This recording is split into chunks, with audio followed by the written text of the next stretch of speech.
I don't know where you're from, but where I come from, university lecturers are gods. Or at least that's how they see themselves.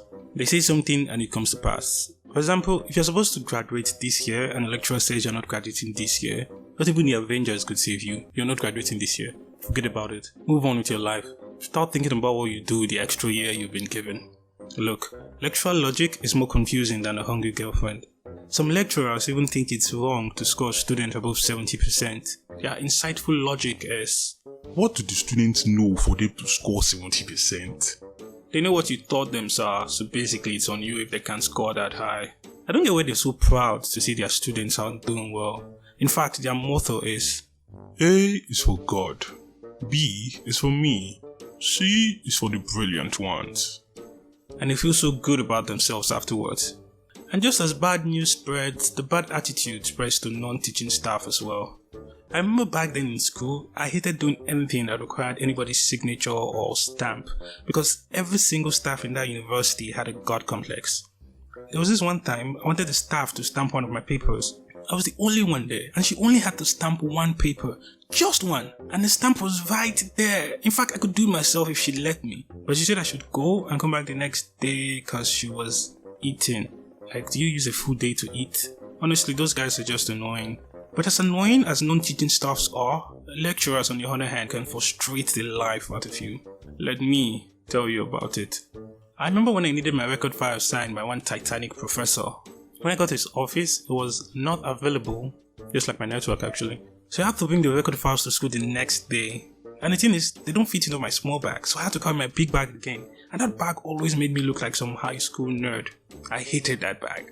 Anyway, I went there as many times as I could that week, but like Buhari, he was never around. Not until 4 days later on Friday, I knocked and opened the door and told him I wanted to sign my record files. And he shouted at me, asking me why I was just coming and why I hadn't come all week long. Honestly, I wanted to say, I've been coming, Mr. Man, and you haven't been around. But I knew better than to say that, especially after what happened to my friend Ethan. You see, Ethan once told the lecturer, I've been coming since ma and you were not around. And the lecturer got pissed and said, So you mean I don't do my job, right? Fine. I'm still not around. I will never be around for you. You are very stupid. So it's people like you that give us lecturers a bad name. Get out of my office, you worthless pig. Ouch. You see, I remember he had to beg harder than a cheating boyfriend, and even had to bring his parents to do family begging before the lecturer could offer her divine forgiveness. I wasn't about to go through that, so instead I apologized to this Titanic professor for not coming all this time.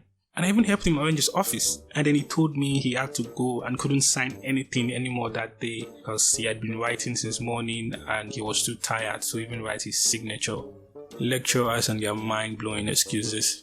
Well, I knew better than to complain. He said I should come on Monday, and I nodded and helped him carry his bag to his car.